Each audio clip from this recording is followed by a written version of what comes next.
what is happening, Weebs? How you doing? How you doing? Um, I just got done watching Act One of League of Legends Arcane, the Arcane series from League of Legends. Like I said, first off, absolutely gorgeous, absolutely gorgeous. It's just a fine amount of detail in the character designs, the rendering of how they do their characters, like that 3D model and very painterly style that they have. Um, I think it's a breakthrough in animation. I mean, like it really is groundbreaking, and like just to see something this fine tuned, not just from like how the characters look, from the animation, how they move, and like from the backgrounds and settings and everything, even from like 2D FX, 2D of special effects on these 3D backgrounds. It's just so gorgeous. It was a marvel to look at, man. There's certain points in the in the series while I was watching Act One. I just wanted to pause and just take in what I was looking at, man. I just really wanted to take in what I was looking like and study it. I mean, it's like because there's certain points where I was watching that I was having a hard time actually just kind of pay attention, keeping my attention to the story because I was just finding myself fanboying out from an artist perspective, just like, wow, just look at the show, man. And I just have to keep reeling myself in. It's like, pay attention to the details, because although, as you guys know, I'm a noob to League. I'm a noob to League, so I didn't want to miss anything from what I've seen so far from the trailers, from the music videos that I've been seeing, watching up to the show's release. So I didn't want to miss anything that might have tipped off something to me. But I just had to record this video simply because like the episodes are still fresh in my mind, so I just wanted to get my thoughts out there while they're still in my head recently. But starting off, man, the way this show opens, it's very somber. It's very melancholy. It's the way they open the show, and there was always the question of like, I know this is a question in the League lore and in the fandom, is how Powder, Jinx, she's kind of established as insane in the current canon right now, right? Her character, how she was introduced, is just anarchy incarnate, right? And when we get introduced to her and her sister Vi, which is played by the talented Haley Steinfeld, I recognized her voice right away. I had to look it up. I was like, whoa, that is her. That is her. But yeah, so we get a hints of their past there, and I'm thinking to myself, well, as they're walking. Sorry, this is gonna be spoilers, by the way. let me put that up top. Spoilers. All right, spoilers. I think enough of you guys that watch me are excited about the show that you've seen it so far, and if you haven't, please push pause on this. Go sit down for about a couple of hours. Well, not a couple of hours, so an hour and a half, hours, 2 hours, hour and some change, and watch the show. Please, just don't let me ruin it for you. Please come back. But yeah, man, it was really something to look at. So as they're walking through the street, I mean, like it's just a red mist, and I'm thinking to myself, is that like just blood in the air? Because it looks like a goddamn war zone, man. It looks like Private Ryan. The way, and these kids are just walking through the streets where bodies are filling the bridge and everything. And I was like, man, this is enough to make anybody, go insane. I was like, is this a starting point? But no, it's not. And so they run into Vander. Very wholesome guy when we meet this guy. I guess it's kind of confirmed now that he's not their father, but is kind of their adoptive father, pretty much, because that was the question that I did have, and somebody informed me of it, and it wasn't really confirmed. But I guess this is kind of letting us know that he is that father figure, and the relationship that he has with these two girls is very wholesome, and I love the dynamic he has with Vi along Act One, where he's Vi is very headstrong. She has a strong heart, but she is a child too, and she's very rebellious. And when she gets a lot of pushback, she tends to push back as well, and I like that about the character. And it's very fitting too, Haley Steinfeld's roles that I've seen her in lately, and I can't wait to see her in the Hawkeye series too. She's gonna be very fun, and she's a very talented actress too. I love the work she's been putting in, and the voice acting that she did for this show is nothing but remarkable.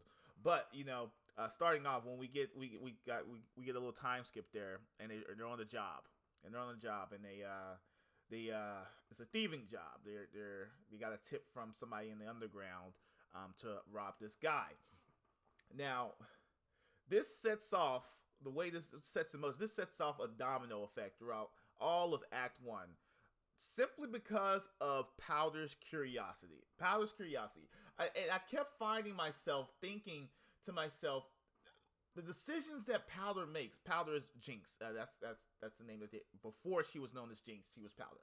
But the decisions that this girl makes, it's setting off a cataclysmic effect of everything. It affects everybody. The underground, all the underground of Zon, all the way up to is it Pilter?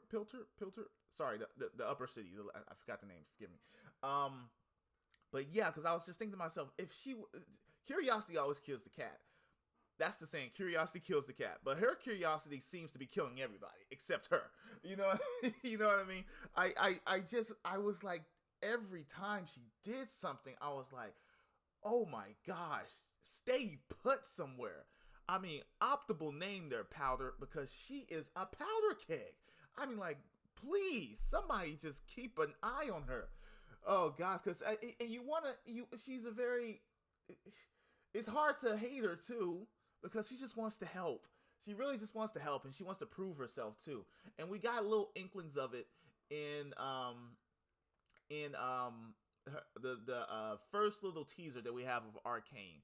We get little hints and foreshadowing of her relationship with Vi, because like it's curious, because in the scene in, I believe, episode 1 or 2, they're in that room where there's like that boxing training mechanism, and there's like that shooting range too. But that first teaser that we get, we see her entering there. From what happens in episode 1 or 2, we see what happens to that state, what happens to that place in the state that it's in, and then Jinx kind of revisited that in the teaser trailer that we get. And now it kind of all ties together, at least for me. I mean, I'm not sure if you guys know, but at least for me, when we see that high score that Vi has in that boxing mechanism, and Jinx sees that in the teaser trailer, it kind of connects now, because like the way the series ends on Act 1, she has a lot of resentment towards her sister, and the teaser just makes sense now, because like she takes on the little boxing mechanism and trying to get the high score, and she comes up short, and she sees Vi's name still above her, and it just triggers something in her, because it plays into what we see now in Act 1, and oh my gosh, and now that teaser trailer just hits so much differently now, because we kind of got hints of it, like she's trying to prove herself and everything, but now it just hits so much harder now that we got the context. At least for me, I don't know about for you guys, but at least for me, like the context was just it's heart wrenching now. But I mean, like, I'm getting off the topic a little bit. So like we're introduced to the world of we're introduced to this world, and it's a split faction. It's a dichotomy between the civilization that we are introduced to. You have the upper ring and the lower ring, and then like you have like the class struggle always between those two opposing sides and everything. But once they do reveal the underworld, man, it was a treat. It really was a treat, man. I mean, I gotta say, the soundtrack for the series was kind of awesome, man. I didn't expect some of the names to be popping up there, like Bia Miller, of course, Imagine Dragons, but Jasmine Sullivan too. I'm a big fan of that one too. I mean, I was just, wow. I was really blown away. But like the song that they introduced, I forgot the name. It was from Bia Miller. To introduce the underworld. I mean, like, wow. Like I said, it's just a marvel to look at, man. It's just the setting of the underworld, and the different characters that we meet in there, and the cameos that we get in the underworld too. We got the boy Echo. And I was like, I remember the reaction video that I had for Echo too, and I was thinking to myself, is he going to make an appearance? And I was hoping he really did. because it was a treat to see him, and a little Echo was adorable. But yeah, we get a sense of what the underground is too. It's a very strong bond that these people have with each other, but at the same time, it's a bond of resentment towards the upper class, though. Because while they are strong in community, and like they'll never give each other's, they'll never give somebody up for the sake of the pilfer. I hope I'm saying that right. I'm probably saying it wrong. Is it pilterer? We'll keep saying the upper ring for now. But yeah, it was more of a bond of resentment, because as I was watching, I was thinking to myself, while they are united in their stands in the upper ring, they're still cutthroat, though. I mean, like they'll still steal from each other. They'll still kill each other. But when it comes to that, they just seem to have a unified front. It's kind of like an honor among thieves kind of situation. Funny enough, because I was watching Pirates of the Caribbean today. But yeah, once we get introduced to that, man, I was just in awe. But like I said, so Powder, she just kind of starts this domino effect of climatic events going on, because she happens to steal these little blue gems from this scientist's apartment, I guess. And they're on the run for right now. But yeah, and this is one part. This is one part where they get ambushed by this gang, and boy, did they start scrapping, man. They were scrapping, and I was really introduced to Vi in that moment, man. I was thinking to myself, like, this chick is tough. This chick is tough, man. Because although I was I know she was a fighter and everything, and like they get beat around quite a bit too, and like the blood starts flying too. I'm like, oh my gosh! But this is one moment in the little scrapyard, junkyard fight that they're having, that the guy that attacks them pulls out this knife, and Vi walks up to him. She looks him dead in the eye, and at the knife. The knife is like half an inch between both of their faces, and he's holding the knife, but she's looking at him with blood coming down from her, and she was like, "Is this really where you want to go?" I was like, "Well, damn, Vi," and I was like, "Shit!" She put the fear of God in that boy, man, and he was holding the knife. It was just something. But let me move on a little bit. So, the enforcers are looking for him, and they run into Vander, and Vander has this agreement with like the chief officer who's going in, and they have there's an understanding between there, because although there's like this friction between the underground and the upper ring, there still has to be a balance, and like this chief officer and Vander is kind of like the glue that kind of holds it all together, because they're trying to work together to prevent that opening that we have in the starting episode too. And I was like, I kind of like how this dynamic is going, because although while the characters are very complex, not everything is black and white. While the setting that most of the characters in like the upper ring and the lower ring will have you to believe that everything is black and white, based on where you're living at, like, this is the side of good, or that's the side of evil, or this is the oppressed and they're enforcers, or like these are the criminals, and this is the peace enforcers and stuff like that. While they'll have you believe everything is black and white, the story kind of sets it up as very complex too as well, because while you might see the upper ring in a certain light, they have their issues too. Not everything from one character's point of view is so solidified that you get to say that you're on the right side. And the show kind of paints that in a very plain way too as well, because each side is problematic. While they can stand in the very united front, they're very divided and they're on their own individual sides as well. Because while the underground, like I said, they can have a united front against the upper ring, but at the same time, you still have this slimy guy that we get introduced to, Silco, who's causing all types of friction. You know, he's making deals with the enforcers, and he's plotting against Vander too. And it just caused a rift in the underground, because now you have people questioning Vander's. He's kind of like the leader, the guy they go for answers and stuff like that. But now they're questioning his role, his leadership, because he's not taking a stance against the people who are opposing him. I mean, oppressing them, essentially. And so we end off the episode with that, and this guy is just, oh my gosh. Just from the look of him, too. Even if he didn't have that fucked up eye, I was still thinking to myself, like, would you trust him if he was your friend? Even with that slimy voice, too, man. I was thinking to myself, who's friends with this guy? Nobody is friends with this guy.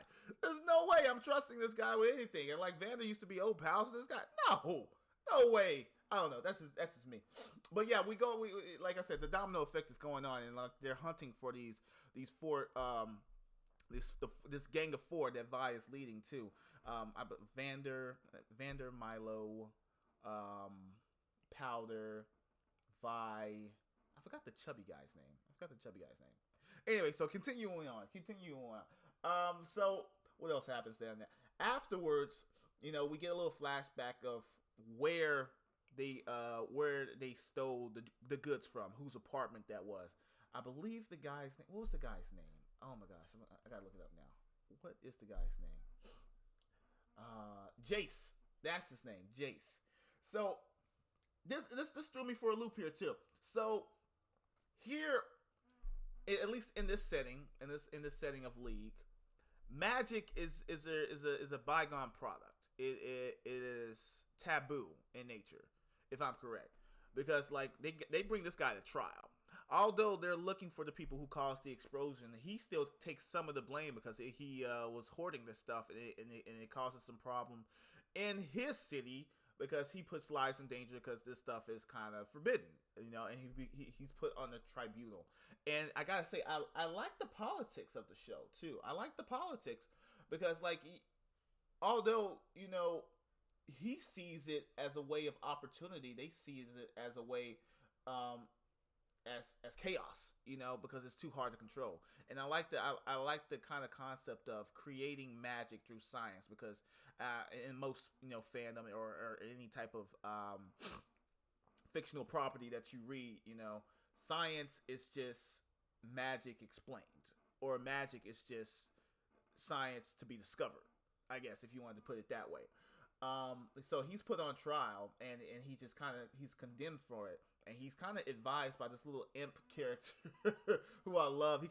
He's reminiscent of like a Yoda and a Gandalf to me. No, a Yoda and a what's the fucking guy from Harry Potter name? Dumbledore. He's like a Yoda and a Dumbledore, all kind of wrapped up into one for me. This little imp type of character, and he kind of advises him. He's like, "Hey, man, Look, we're gonna work with you, all right? We're gonna give you a slap on the wrist, man. You kind of got a backing from one of our prestigious families, so when you go in there, kind of stick to the script, okay? Kind of stick to the script, all right? Don't put me in this bad light, or I'm gonna have to toss your ass. I'm telling you right now. Just do what I say. And of course, as it will have you go, he got to go in there and say, "Look, man, why'd y'all have to do it? I was on the breakthrough, man, until I had these fucking Mystery Inc. kids come and bust in my leg. Look, if it wasn't for the mentally kids, we'd be on cloud 9 right now." And I kind of felt for the guy too, because at the same time, magic kind of changed his life. If anything, it saved his life. And like, we get that flashback scene.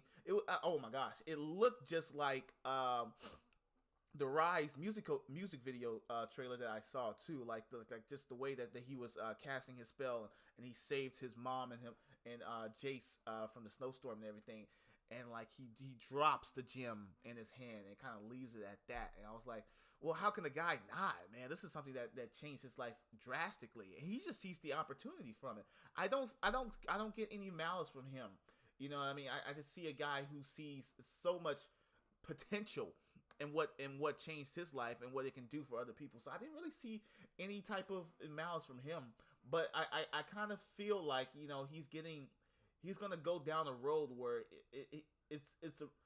the road to hell is paved with good intentions, and I feel like the further and further along he gets down this rabbit hole, the more it's actually going to cost him in the long run. You know, because you can set out to do the greatest things, but like, you know, the way you get to it, if it can really jeopardize your morals, you know, and like you can become very headstrong because you see the goal, but you have the path that you set for yourself to reach that goal can be very condemning. It can be very condemning. So I'm very intrigued of where they're gonna go with him, because his character it's for some reason I don't know. He gives me very, I don't know what I don't even know what I was trying to say with that. I don't know. I lost my train of thought. It's 2 a.m. in the fucking morning. Anyway, so we're going on as we get closer and closer to the enforcers, kind of reaching Vi and her crew. It begins. Oops, sorry, I didn't mean to start that. It begins to start a lot of tension because like the underground is feeling. The noose is tightening. Everybody is on edge, and it starts to set the tones of war. And Vi becomes like I said, she becomes very headstrong in her ways, and she's seeing these guys push them around, people literally being thrown through windows looking for them, and like you have this fucking this lieutenant guy who's too big for his britches. Or his britches is too big for him, however the phrase goes, walks into the bar and just starts shitting on his people. And it just sets Vi off, man. And Vi is like, fuck this, man. These guys are coming into our establishment. Even though you guys caused this problem. But essentially it was Powder. But Vi is like, you know, she's got to keep her around because, like I said, Powder, she just wants to help. And she's her sister, too. So I get it. And I have a little brother, too. And every time, like, we were growing up, I just wanted to, like, lock his ass down somewhere. I'd be like, stay put. Just stay put somewhere. But, like, you know, she has the crew, and she wants a better life for her sister. So I understand it. Yeah, I kind of relate to it. And the relationship that she has with her sister is very wholesome. And I'm thinking to myself, yeah, I mean, like, I'm not seeing the snap. I'm really not seeing the snap because at this point, she's just a normal kid trying to follow her sister and try to be part of the crew. So at this point in the story, I was like, where's the insanity at? You know, like where? But we'll definitely get to that. Anyway, so going on, you know, like while Vi is, you know, desperately trying to get Vander to be like, hey, man, come on, man. At a certain point when you get spit on enough, you gotta, I get it. But at the same time, Vander's like, look, I've seen this shit before. This type of shit is the same type of shit that made me you guys' dad. Like, right? Like this type of stuff is what exactly landed you guys where you're at right now. Trust me, kid, we don't want to see this again. This same place where I found you is the same place that I found your parents lying dead, eyes wide open to, nothing that a child should see. So at the end of the day, if we go down this road, you want to create more Vi's and Powders? I was like, it hit home. It hit something hard. I was like, yeah, man. And she kind of sees his point of view. So so going forward, she's like, hey, man, this has got to stop. And this is where I was really liking Vi's character because she's so righteous. Not righteous, sorry. She's such a caring person that she's willing to give herself up. And like it was such a cool moment too, because like the song that they played too, I believe it was like Only Way by Bia Miller. It was a weird choice, but I loved the song enough that I was like, yeah, I can rock with it. But then it turns out to be Vander who comes and not the police, the enforcers, and that just sets off more events because, you know, I thought this was going to be the part where we get werewolf Vander or something like that because that's what Warwick is. I don't know. I don't know if that's the case there because like Warwick's team is, at least that's what, you know, the rumors are, is that Warwick is the father of Vi and Jinx. At least that's what it was before I saw the series. But yeah, so they take him, the slimy one-eyed creep, what's his name? Silco. That's even a villainous name. Silco! Who's trusting a guy named Silco? Come on. So he comes in with the same little boy that Vi handed his ass to, hopped up on fucking Bane Venom and slaughtering folks, and he kills Echo's, I guess, surrogate father or take care of her. So Vi has to, she has to butch up. She has to butch up. So because this fucking baned up kid kills his Vander's friend and kills the chief police lady, who was actually pretty damn cool, you know. And it turns out that Silco made a deal with that dickhead cop. Oh my gosh, I couldn't wait for him to die. But anyway, like, so we get the backstory between Silco and Vander, and they have like some type of brother relationship, which I don't understand. Vander seems like a good judge of character. Why are you having this guy follow you around? You should. He tried to deal with him too. I saw it in the flashback. He tried to deal with him too. But as much as I want to hate on Silco, they're still coming from the same standpoint. Like respect, and I get it. It's like that mafia discussion. Like we're not asking for much, man. But these fucking guys at the upper ring take so much of a shit on us every day. It's like, well, goddamn, you push somebody to the limit, there's gonna be a breaking point. But so Vi butches up. Sorry, I don't know why I keep saying butches up. That's weird. And she takes the crew and she goes out and gets Vander. And again, Powder. She tells Powder to stay fucking put.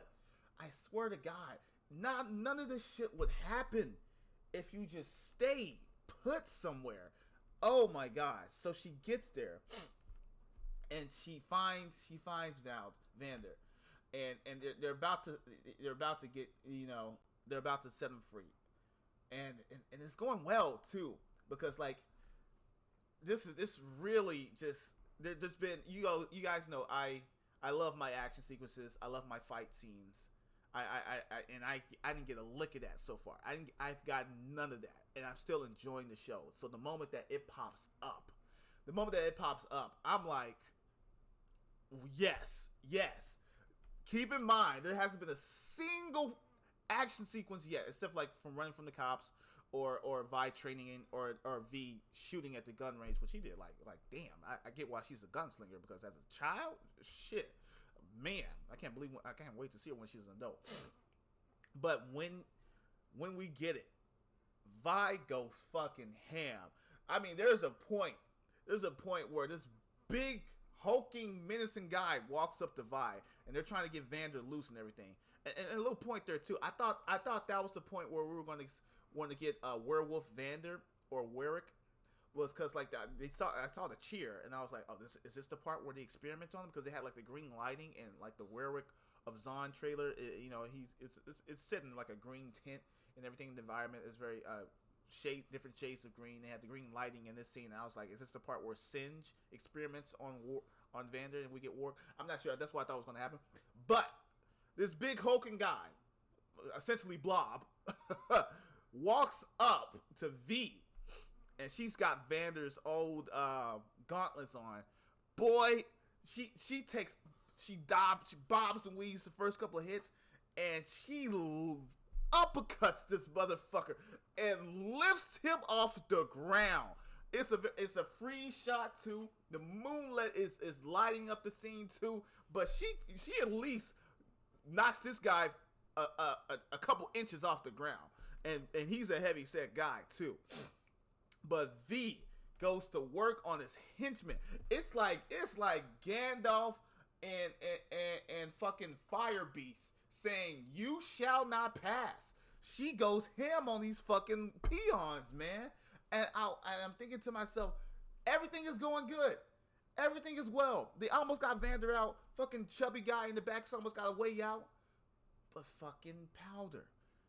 As the moment she shows up, I was thinking to myself, this is either going to go very well, or this is going to go very bad. Oh my gosh. And did it go one way? Did it ever? Oh my gosh. Cause like a juiced up toxin Bane kid comes up, and he wants a little R&R. He wants a little payback from what happened in the alley. He kind of, oh man, it wasn't pretty for Vi. I mean, like, yeah, she definitely starts leaking after that. But like, she seals off the room. They almost got Vander out. They definitely got a way out. But Powder and this fucking monkey, and you know what too? It's funny enough. The monkey is like the downfall of everything, but it's kind of like the toy that Vander gives Powder. There's this very father-daughter scene where Vi is about to give herself away, and nobody is aware of it yet. But like this is just, it's a very, heartwarming scene where, like your daughter just pops up on the bar stool. It's closing time. Everybody's out the bar, and you have Vander there cleaning up shop, right? And it's just like the two of them. And like you have like the very sad daughter who's either bored or it's just kind of down and depressed, and Vander's just trying his damnness. He makes her her favorite drink, I'm assuming, and she has a little monkey toy on the bar and everything. It's a very wholesome moment too, even though she's so sad. He's just trying his best to cheer her up. And funny enough, like that same monkey, that's from that wholesome, very warm scene. It's the same monkey she uses to cause a very tragic and traumatic outcome. And it was heartbreaking, man. It was heartbreaking to watch because, like I said, it was going to go one or two ways, and god damn it, did it go the way I didn't want. Oh my gosh, because I ultimately you're just sitting there and you're hoping, please just help out somehow, because he has the best intentions. And now, like I said, with the fucking Jayce scientist guy, the path to hell is paved with the best intentions. And did they make it to hell, man? Oh my good God, did it go wrong? Everything go wrong. The explosion fucked up everybody. Because not only did she ultimately kill the two companions from V's gang, like really, like very brutally too. They're dead. Vi is fucking injured, and Vander is pinned to the ground. And she thinks she saved the day. She doesn't even know what she's done yet. She thinks she saved the day. And all I was thinking to myself, I was like, no. Wow. So many different scenarios. And all I was thinking to myself, like, if you had just stayed put. Listen, okay? The one time, Vi has let you go on every adventure, tried to make you part of the crew, to everybody's opposal of you, like from the guy who, I forgot his name, I'm blanking on his name, like the guy who was saying, she's a jinx, just keep her somewhere, and she stood up from him throughout all three of these fucking episodes, and she's bringing her along on the jobs and everything, trying to make her part of the crew, make her feel included and everything, telling her next time her bombs or toys or whatever is going to work. The one time Vi asked you just to stay put, just once, everything would have been okay. They would have been home free. But everybody's fucking dead or injured, and she thinks she saves the day. But oh my gosh, the one silver lining, it did lead to like this badass moment with Vander, because he gets these like makeshift gauntlets, and the juiced up Bane kid is still up and running.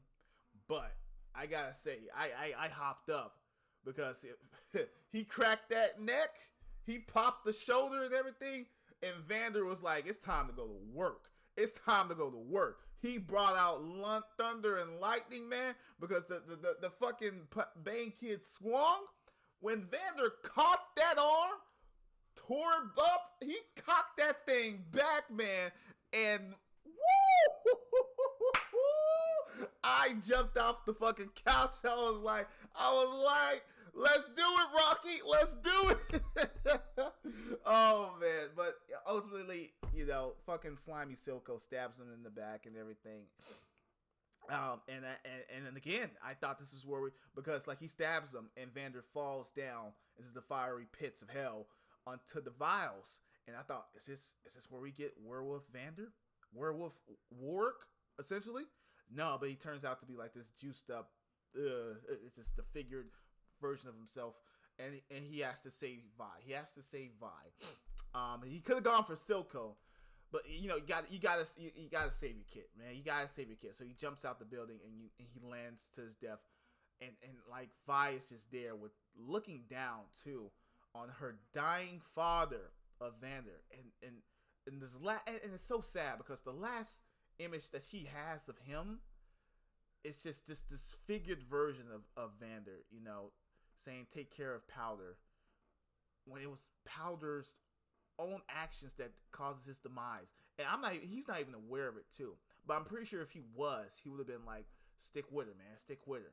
Because she runs out of the corner, just the happiest girl in the world too. Happiest girl. Thinks she did all the goods. Ultimately, to find out that she killed her dad. I mean, well, second-handedly killed her dad. I mean, like, well, yeah, you can't put all the blame on her, but can't you though? But can't you? And Vi's just had enough. She slaps her and grabs her face, and I was kind of taken aback. I was like, whoa. I was like, don't do something you're gonna regret. But she was like, she just explains it to him, and she's like, you did this, because and Powder kind of takes into account what she's done. She looks around, she sees the bloody goggles, and she sees Vander dead on the ground over there, and she just breaks down, and you can't help but to you can't blame her. You just feeling for her, because at the end of the day, she just wants to help and everything. But Vi's just like, Milo was right. You're a fucking Jinx, and you know, and you get it. You do. You get it. Because I'm sitting here almost struggling to breathe from the situation, like, because the relationship that these two sisters had, you know, and Vi's just been with her since like that very first moment on the bridge and everything. And you just start to feel for it, and like the relationship that they established is they're so close. And I was like, no, don't leave her in the rain crying, Vi. I'm like, but you get it though, because you're fed up, because she ultimately caused this, man. Not just from like the monkey exploding with the magic jewels and everything. She from the start, like I said, it was a domino effect. She caused all of this. If she hadn't found those fucking magic seeds in that guy's office, none of this would have happened. The explosion wouldn't have happened. It wouldn't have cost the investigation. The manhunt in the underground wouldn't have happened. They wouldn't have pressed Vander as they did. Vi wouldn't have been so headstrong about pushing back. Nobody would have came to the underground, stirring up mess, blowing up tensions, and it certainly wouldn't have led to Vander being caught. But yeah, it happened, and it just breaks her. It just breaks her. And I'm thinking to myself, this is the start, like, and I ultimately find out this is where the series is going. This is the conflict. It's ultimately between Vi and Jinx, and I was not ready for that. That realization didn't come from me, because in the intro that they have for every episode, they have like the cinematics, the stone characters, and the little symbolism is going on with the intro to let you know where the little foreshadowing is going to happen in the show. And there was like this one shot too, this revolving shot where you have older Jinx and older older Powder, her name's, and older Vi, and there's like a face-off of the two statues, and I was thinking to myself, what? Are they enemies? And when we get to this last part of this episode, I was like, wow, they established conflict between two of it, and they're like, wow, where is this going to go? And it's a sweet, and while Powder's crying in the rain, just pleading for Vi to come back, and I'm sitting here. I'm on damn near the edge of my seat, about to cry because I gotta find out. It's so heartbreaking seeing this little girl cry in the fucking rain next to her dead father. Chaos all around, destruction everywhere, and Powder is just like, it's just so heartbroken. How does a child process that? And it's a sick twist of fate happens because fucking Silco comes out the corner. I'm thinking to myself, it's going to be Vi. It's going to be Vi. Please be Vi. Please be Vi. And it's fucking Silco. And he finds her. And now I just know where this is going. He's going to become her mentor or some shit. He's going to bring her up in this life, this lifestyle. And he's going to fill her with so much hate for the upper side. It's oh my gosh. And I'm thinking to myself, Powder, Vi, get back out there. And she gets taken into custody by that fucking cop who sees the explosion from a distance. I'm thinking to myself, and she ultimately ends up in jail because we see the trailers and everything. But I'm wondering, like, is he gonna somehow help her? Because ultimately he probably saves her from Silco. But Silco has his hands on Powder. Oh god. And you know where this is going. This is like Palpatine and Anakin. This is like Orochimaru and Sasuke here. You know what I mean? That fucking mentor who's gonna fill her with so much hate that it just gonna lead her down the path of destruction, man. But it sets up the show, and it's great, and I love it. This has been it's been a long time with you. If you made it to the end of the video, you're a real one. You're a real one. But I gotta wrap this up. Ultimately, man, all I want to know is, what is you guys' thoughts? What are you guys' thoughts, man? Did it meet your expectations? You know, is there any Easter eggs that I might have missed? You guys, like I said, I refer to you guys for all the information. I'm the noob here. And I loved honestly, I loved every minute of it. I really can. I mean, like, there's probably some criticisms in there, but you know, I just had to get my thoughts out, because I am so excited for next weekend. I can't tell you, and I can't tell you how much. And I'm wondering if this is going to be a new format for Netflix, because ultimately we've been spoiled. We've been spoiled with Netflix. You know, the binging formula. You know, watching everything in one go. There's not a lot of wanting there. You know, you can watch everything in one sitting, and you know, you don't have like expectation. You don't have a lingering to see more. You know, and leaving this on a cliffhanger like this to set up where the show is going, to leave it right here where we're at with these two sisters in opposite ends. It's good. It's good storytelling. It's good storytelling. It's better for storytelling. This TV type of format, because ultimately when we get shows like Netflix dropping these 8-hour episode shows, ultimately 8-hour movies, because you know every episode's an hour. Yeah, you know, there's not a lot of room for, I guess, fleshing out characters that way. I guess, you know, well, not fleshing out characters because you're still watching them in a long-term format, but you know, as the viewer, you're left wanting more. Like I said, you want to have your audience, you know, clamoring, you know, spreading the word, letting the news kind of spill out, because you know, as essentially when you get like a binging series, you know, it has like a hot second, you know, it has like a good jumping off point, but then it kind of dies down, you know, afterwards, because everybody's seen it already and it doesn't have a lot of traction afterwards. But you know, with this type of release schedule, the word can get out there, you know, like it has enough time to permeate, you know. But yeah, did you guys enjoy it? Did you love it? Let me know in the comments. I can't wait to see what you guys think. The references that you guys picked up that I haven't, but I'm excited. I'm excited, man. I'm smiling from ear to ear. We'll definitely catch you in the next one. Thanks for watching. Later.